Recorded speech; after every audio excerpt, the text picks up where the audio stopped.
ஒரு பக்கம் தேர்தல் யுத்தம், இன்னொரு பக்கம் நிஜ யுத்தம், ஒரு பக்கம் எக்கனாமிக் கொலாப்ஸ் ஆகுது, இன்னொரு பக்கம் மார்க்கெட்ஸ் வாலட்டைலா இருக்கு. இது எல்லாத்துக்கும் நடுவுல நிறைய பேர் வேலையை இழக்கிறாங்க. ஒரு இன்ஃபர்மேஷன் வார் ஏற்கனவே தொடங்கியாச்சு. இந்த போர்ல யாருகிட்ட கரெக்டான ஆயுதங்கள் இருக்கோ அவங்க தான் ஜெயிப்பாங்க. அப்படிப்பட்ட ஒரு ஆயுதம் பிரம்மாஸ்திரம்னு சொல்லக்கூடிய கிளாட். நீங்க ஒரு ஃப்ரீலான்சரா பல வாரம் எடுத்துக்கிட்ட கூடிய வேலையை இப்ப நீங்க சில நாட்கள்ல பண்ண முடியும். உங்க கிளையண்ட்டுக்கு ஸ்பீடியும் அக்யூரசியும் ஒரே நேரத்துல கொடுக்க முடியும். நீங்க ஒரு தொழில் முனைவோரா பல பேர் இருக்கக்கூடிய ஒரு டீமை வச்சு செய்யக்கூடிய வேலையை நீங்க கிளாடை வச்சு ஈஸியா செய்யலாம், ஃபாஸ்டாகவும் செய்யலாம், பெட்டர் மார்ஜின்ஸை நீங்க அச்சீவ் பண்ண முடியும். இது ஜஸ்ட் ஒரு ஏஐ டூல் கிடையாது. அடுத்த 10 வருஷத்துக்கான ஒரு ஐடி இன்ஃப்ராஸ்ட்ரக்சர் கூகுளுக்கு தெரியும், அமேசானுக்கு தெரியும். அதனாலதான் அவங்க கோடிக்கணக்கான பணத்தை அதில் இன்வெஸ்ட் பண்றாங்க. இப்போ இது பத்தி உங்களுக்கும் கண்டிப்பா தெரியணும். இந்த இடத்துல நீங்க இதுக்கு பின்தங்கமா இருக்கணும். அதனாலதான் இந்த 2 நாள் கிளாட் ஒர்க் ஷாப்பை நாங்க உங்களுக்கு ரெக்கமெண்ட் பண்றோம். வர சனி ஞாயிறு காலையில 10 to சாயங்காலம் 7 மணி ஒரு இன்டென்சிவான ஸ்பெஷல் ட்ரைனிங்கை நீங்க பார்க்கலாம். இதற்கான லிங்க் இந்த வீடியோட டிஸ்கிரிப்ஷன்ல இருக்கு. இது யாரு ஃப்ரீலான்சர்ஸ், ஆண்டர்பிரனர்ஸ், ஸ்டூடெண்ட்ஸ், உங்க அடுத்த லெவலுக்கு மூவ் பண்ணணும்னு இருக்கக்கூடிய யாரா இருந்தாலும் ப்ரொஃபஷன்ஸ் இருந்தாலும் இதில் நீங்க சேரலாம். 4 முக்கியமான விஷயங்கள். மணிக்கணக்கா நீங்க எடுத்துக்கக்கூடிய ரிசர்ச்சை எப்படி ஈஸியா நொடிகள்ல நீங்க கிளாட்ல பண்றது, ஒரு டேஷ்போர்டை கிரியேட் பண்ணி சோர்ஸ் கோடிங்கே தெரியாம ஒரு டேஷ்போர்டு எப்படி கிரியேட் பண்றது, ஆட்டோமேட்டட் பிரசன்டேஷன்ஸ் எப்படி கிரியேட் பண்றது, ஒரு ஏஐ ஏஜென்ட்டை உங்களுக்கு எப்படி உருவாக்குறது, இந்த ஒரு பர்ஃபெக்டான பயிற்சி. இது ஜென்ரலா பாத்தீங்கன்னா 10,000 வரைக்கும் சார்ஜ் பண்ணுவாங்க. நம்மளுடைய நாலேஜ் பார்ட்னர் அவுட் ஸ்கில்ஸ் இதை இலவசமா தராங்க. ஏன்னா இது ஒரு இன்ஃபர்மேஷன் வார். யார் முதல்ல கத்துக்கிறாங்களோ அவங்க தான் ஜெயிப்பாங்க.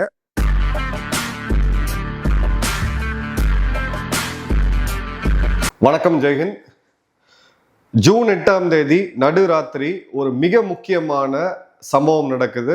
இன்னைக்கு உலகத்தையே திரும்பி பார்க்க வச்சிருக்கு அப்படின்னு கூட சொல்லலாம். அது யுஎஸ் ஆர்மியோட AH-64 அப்பாச் ரக ஹெலிகாப்டரை ஈரான் சுட்டு வீழ்த்துறாங்க ஸ்ட்ரெய்ட் ஆஃப் ஹார்மோஸ்ல. இது நேராக போய் கடல்ல விழுது. இதுல 2 அமெரிக்காவுடைய விமானிகள் இருக்காங்க.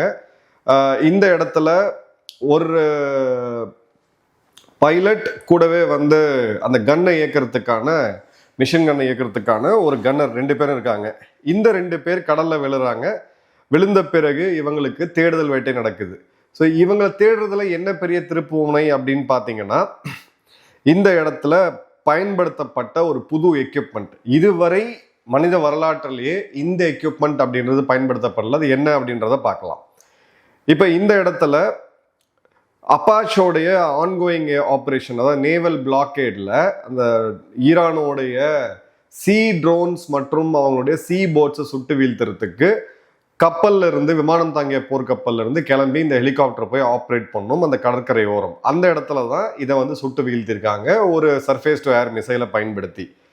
இப்போ சென்காமோடைய பொசிஷன் என்ன அப்படின்னு பார்த்தீங்கன்னா, அவங்க இதை இன்வெஸ்டிகேட் பண்ணிட்டு இருக்கோம் எதனால வீழ்ந்தது அப்படின்னு சொல்றாங்க. பட் நிச்சயமா அது ஈரான் தான் சுட்டு வீழ்த்திருக்கோம் அப்படின்றத பார்க்குறோம். இதுல 2 மணி நேரத்துக்குள்ள இந்த விமானம் விழுறது கடலுக்குள்ள, ஹெலிகாப்டர் விழுறது கடல்ல. அவ்வளோ ஈஸியாக நீங்கள் தேடுதல் வேட்டை நடத்த முடியாது. இரவில் 2 மணி நேரத்தில் இவங்க மீட்டெடுத்திருக்கப்பட்டிருக்காங்க. இதுதான் ரொம்ப ரொம்ப முக்கியமானது. 2 பேருமே ஸ்டேபிளாக இருக்காங்க அப்படின்னு பார்க்குறோம். ஸோ வரலாற்று திருப்பு முனைன்னு நான் ஏன் சொல்கிறேன்னா, இதுதான் மனித வரலாற்றிலேயே முதல் முறையாக ஒரு அன்மேன்டு சர்ஃபேஸ் வெஹிக்கிள், அதாவது ஆள் இல்லாமல் இயங்கக்கூடிய ஒரு போட் நேராக போய் இந்த இருக்கக்கூடிய 2 கடலை தத்தளித்துட்டு இருந்த 2 வீரர்களை மீட்டெடுத்து வந்திருக்கு அப்படின்னு பார்க்கலாம்.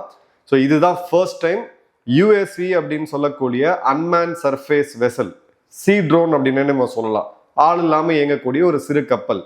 இது ரெஸ்கியூ அண்ட் ரிலீஃப் மிஷன்ல பயன்படுத்தப்பட்டிருக்கு அப்படின்றது தான். இப்போ இது யார், இந்த சர்ஃபேஸ் வெசலை யார் தயாரிச்சது ரொம்ப முக்கியம். சரோனிக் கார்சேர் அப்படின்னு சொல்லக்கூடிய இந்த நிறுவனம் தான் இது US நேவியோடைய டாஸ்க் ஃபோர்ஸ் 59 ஆப்ரேட் பண்றாங்க. இது பார்த்தீங்க அப்படின்ற போது அவங்க விழுந்த இடத்துல அந்த சிக்னல் கிடைக்குது. ரொம்ப தொலைதூரத்துல இருந்து இந்த போட் போகுது. நேரடியாக போய் அவங்கள மீட்டு கூப்பிட்டு வருது கப்பலுக்கு அப்படின்றத பார்க்குறோம். இதுக்கு சப்போர்ட்டா யூஎஸோடைய சென்ட்ரல் நேமர் கமாண்டு, யூஎஸோடைய ஏர்ஃபோர்ஸ் ஹெலிகாப்டர்ஸ்லாம் ஒரு பக்கம் தேடினாலும், ஒரு இயந்திர கப்பல், ஒரு சிறு போட்டு போய் மனிதர்களை மீட்டெடுத்து கூட்டு வந்தக்கூடிய முதல் ரெக்கார்டட் நிகழ்வு இதுதான். இப்போ இதுல ரொம்ப முக்கியமா இந்த USVன்னு சொல்லக்கூடிய அன்மேன்ட் சி சர்ஃபேஸ் ட்ரோனை தயாரிச்சது யாரு? இதை தயாரிச்சது ஒரு ஒரு ரொம்ப முக்கியமான ஒரு பகுதி. இதை தயாரிச்சது அப்படின்னு பார்த்தீங்கன்னா ஒரு இந்தியர். ஸோ இவர் யாரு அப்படின்ற டீட்டெயிலை பார்ப்போம்.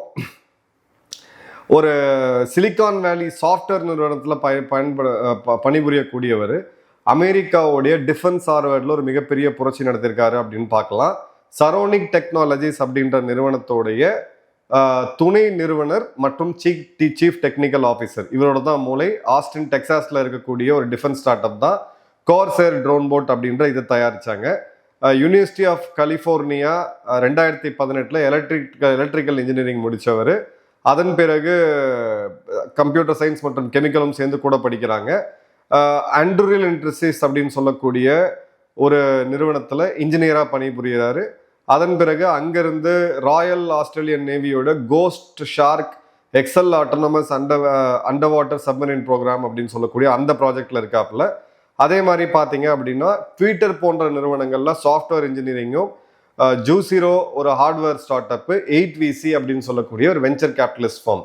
ஸோ ஒரு technocrat come start up venture அப்படின்றத நம்ம பார்க்குறோம். இப்போ இந்த இந்தியரோடைய பேர் என்ன? விபவ் அப்படின்றதா, விபவ் அல்த்ரேக்கர் அப்படின்றதா இவரோட பேர்.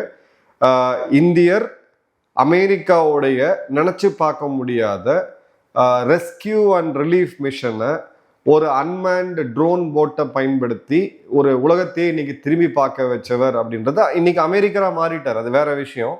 பட் அவருடைய பூர்வீகம், அவருடைய பிறப்பு எல்லாமே பார்த்தீங்கன்னா இந்தியா தான் அப்படின்றதுல. இப்போ யூசிஎல்ஏன்னு சொல்லக்கூடிய இந்த அமைப்போட இன்ஸ்ட்ரக்டராகவும் வேலை பார்த்துட்டு இருந்தாரு அப்படின்றத பார்க்குறோம். அதே மாதிரி ஸ்டாண்டர்ட் மெட்ரிக்ஸ் மற்றும் செஃப் ரொபோட்டிக்ஸ், அதாவது சமையலில் பயன்படுத்தக்கூடிய இயந்திர மனிதர்கள், செஃப் ரொபோட்டிக்ஸ்லையும் ஒரு வெஞ்சர் கேபிட்டலிஸ்டாக இருந்திருக்கிறாரு.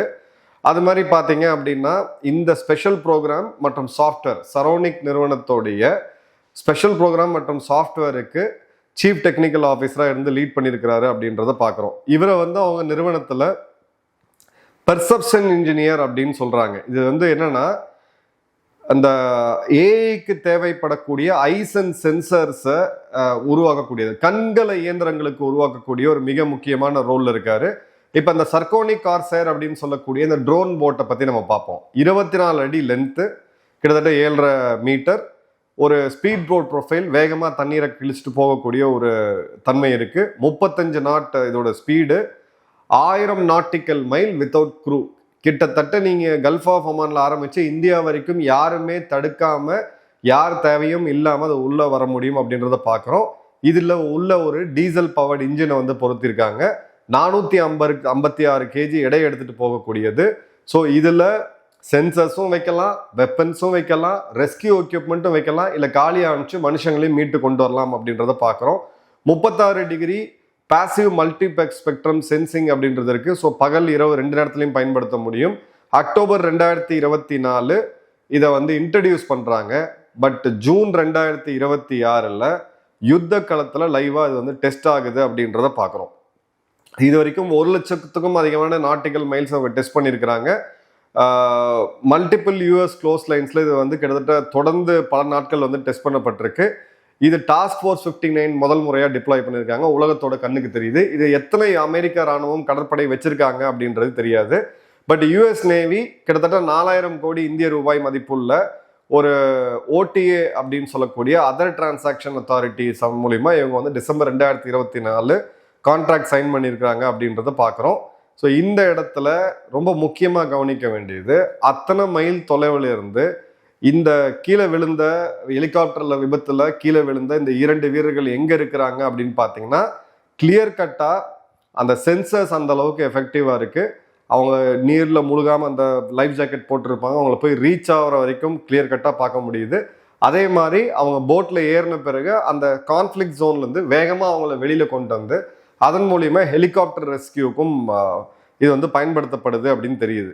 இப்போ இவருடைய சரோனிக் நிறுவனம் அப்படின்றது நவம்பர் 2022 தான் ஒரு டிஃபென்ஸுக்குள்ளேயே வராங்க. நல்லா யோசிச்சு பாருங்க, இன்னைக்கு எந்த வேகத்துல உலகம் போயிட்டு இருக்குன்ட்டு. 2022 தான் இவங்க உள்ள வராங்க டிஃபென்ஸ் ஸ்டார்ட் அப்பா. 2025 ஒரு 300 பேர் பணிபுரியக்கூடிய நிறுவனமா உயர்றாங்க.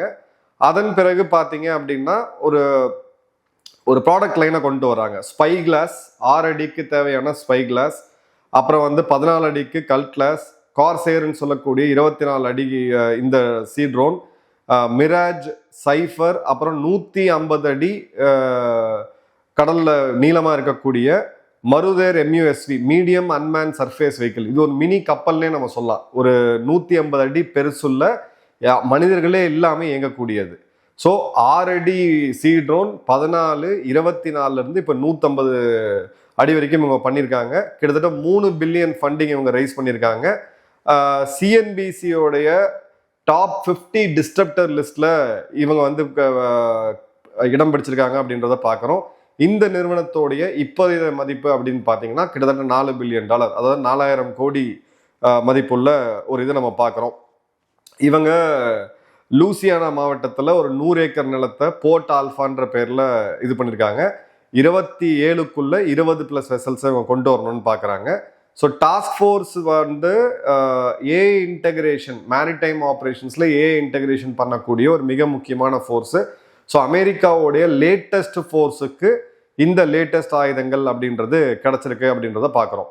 ஸோ நம்ம இந்த இடத்துல ஏன் ரொம்ப முக்கியமாக கவனிக்க வேண்டியது, திருப்புமுனை நான் ஏன் மீண்டும் மீண்டும் சொல்கிறேன் அப்படின்னா, ட்ரோன்ஸு ஏர் வார்ஃபேரில் நம்ம வந்து ஒரு கணிசமான அளவுக்கு ஆட்டோமேஷன் நம்ம ஏற்கனவே பார்த்தோம். ஃபர்ஸ்ட் ராக்கெட்ஸு, 2வது மிசைல்ஸு, இப்போ 3வது ட்ரோன்ஸ் மற்றும் ஸ்மார்ட் மினிஷன்ஸ். அதே மாதிரி லேண்ட் வார்ஃபேரில் உக்ரைன் முதலாக ஒரு எந்திர ரோபோக்களை பயன்படுத்தி, ரோபோ நாய்களை பயன்படுத்தி ரஷ்யாவுடைய ஒரு போஸ்டே கேப்சர் ஆகி முதலாக மனிதர்கள் இயந்திரத்துக்கு சரண்டரான ஒரு வரலாறை இந்த வருடம் நம்ம உக்ரைன்ல பார்த்தோம். அதை பற்றி நம்ம வீடியோ போட்டோம். ஆனால் கடல்ல இதனால் வரைக்கும் இதில் ஒரு பெரிய பிரேக் த்ரூ அப்படின்றது கிடைக்கல. இதுதான் முதல் முறையா ஆள் இல்லாம ஒரு இயந்திர படகு மனிதர்களை மீட்டெடுத்துக்கக்கூடிய ஒரு நிகழ்வா இப்ப நடந்திருக்கு அப்படின்றத பாக்குறோம். ஸோ இந்த USV அப்படின்றது இனி பல இடங்கள்ல பயன்படுத்தப்படும்.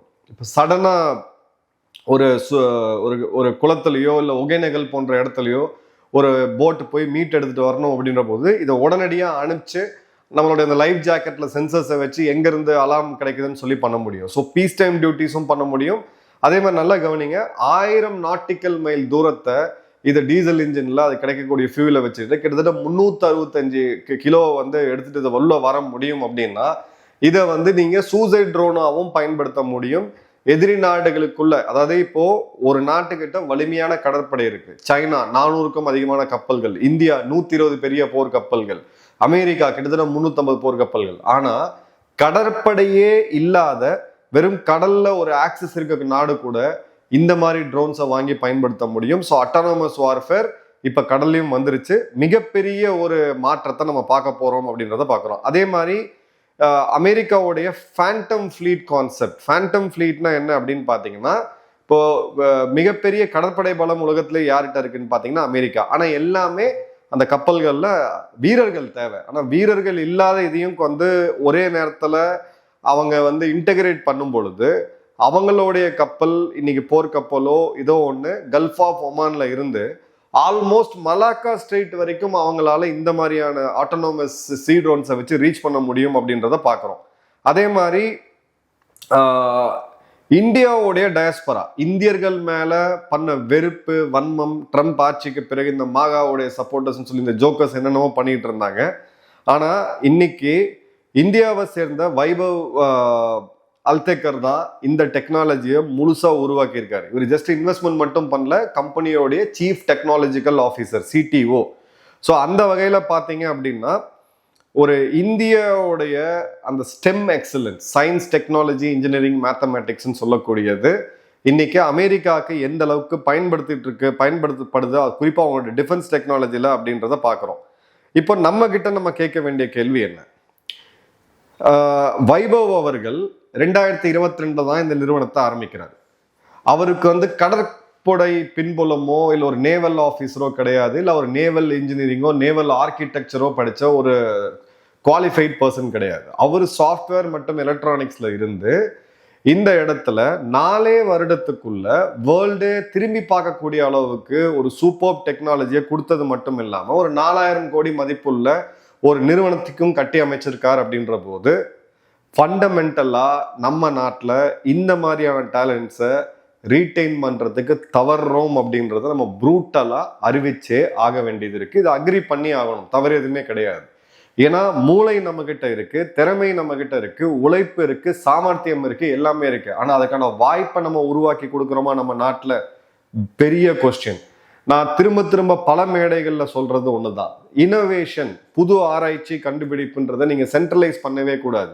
டிஆர்டிஓ அப்படின்ற ஒரே நிறுவனம் இராணுவத்துக்கு தேவையான இன்றைய மற்றும் நாளைய டெக்னாலஜி எல்லாத்தையும் உருவாக்கணும் அப்படின்னு எதிர்பார்க்கறது சர்க்காரி மென்டாலிட்டி, அந்த பிரிட்டிஷ் வே ஆஃப் திங்கிங் அப்படின்னும். இன்னைக்கு அதை டீசென்ட்ரலைஸ் பண்ணும் பொழுது புது புது ஆட்கள் புது மாதிரியான விஷயங்களை கொண்டு வராங்க. இதே போட்டை இப்ப இந்தியா வாங்கணும்னு போனாங்கன்னா அமெரிக்கா லட்சக்கணக்கில் கோடிக்கணக்கில் இதுக்கான பில்லை வந்து கண்டிப்பா போடுவாங்க. ஏன்னா டெக்னாலஜி, யாரு டெக்னாலஜியை ஓன் பண்றாங்களோ அவங்க தான் இந்த வேர்ல்டை ரூல் பண்ண முடியும்.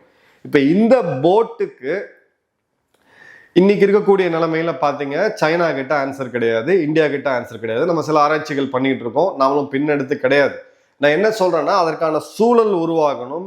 டிஸ்ட்ரிக்ட் லெவல்ல நம்ம வந்து எப்படி இப்போ நம்மளோட டிப்பிக்கலா ஒரு ஸ்கூல்ல என்ன பேச்சு போட்டி, அப்புறம் வந்து மோனோ ஆக்டிங்கு, டிராமா.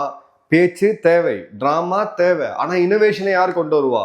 இனோவேஷன் அப்படின்றது, ஆராய்ச்சி, இந்த புது கண்டுபிடிக்கல் அப்படின்றது தீபாவளி மாதிரி, நியூ இயர் மாதிரி நம்ம இந்தியா முழுக்க கொண்டாடணும். அதுக்காக ஒரு நாள் வேணும். அப்துல் கலாம் ஐயா அவர்கள் பிறந்தநாளை கூட நம்ம எடுத்து பண்ணலாம். பட்டி தொட்டியில் இருக்கக்கூடிய ஸ்கூல்ல ஆரம்பிச்சு ஐஐடி வரைக்கும் எல்லா இடத்துலையுமே இந்த மாதிரி இனோவேஷன்ஸ் நம்ம ப்ரொமோட் பண்ணோம் அப்படின்ற போது நிச்சயமா நம்மளால சாதிக்க முடியும். வைபவ் ஒரு இந்தியர் தான், இங்கிருந்து அமெரிக்காவுக்கு உண்டான ஒரு பிரேக் த்ரூ டெக்னாலஜியை கொடுத்துருக்காரு. அவரை வசைப்பாடுறதோ இல்லை அவரை திட்டுறதோ, அவருக்கு தேசபக்தி இல்லைன்னு சொல்றதோ ரொம்ப ரொம்ப தவறான பார்வை. நம்ம அதற்கான சூழலை உருவாக்கும் பொழுது இங்க இருக்கக்கூடிய டேலண்ட் கண்டிப்பா இங்க இருப்பாங்க. அதே மாதிரி இந்த traditional exam based DRDO entry, exam based scientist, இதை விட்டு மாறுபட்டு லேட்டரல் என்ட்ரில இந்த மாதிரியான டேலண்ட்ஸ் எடுக்கணும். ஏற்கனவே நம்மளை வெளியிருக்கக்கூடிய டேலண்ட்ஸை கோல்டன் வீசா மாதிரியான திட்டத்தை கொண்டு வந்து ஒரு 10 கோடி 20 கோடி அவங்களுக்குன்னே ஒதுக்குங்க. ஒரு பட்ஜெட்ல மேபி ஜிஎஸ்டி நீங்க 1% லிக்கர் மேல எக்ஸ்ட்ரா போடலாம், இல்லை என்ன வேணா பண்ணலாம், ஃபண்ட்ஸை கொண்டு வரலாம். இந்த ஃபோக்கஸ் இல்லாத வரைக்கும் நாம இதை ஏக்கத்தோட தான் பார்க்கணும் அப்படின்றதான் வருத்தமான ஒரு இது. வைபவ் அவர்களுக்கு வாழ்த்து, அமெரிக்கா அவர்களுக்கும் கண்டிப்பா நம்ம வாழ்த்தணும். உங்க கமெண்ட்டை கமெண்ட் பாக்ஸ்ல போடுங்க. நன்றி, வணக்கம், ஜெயன்.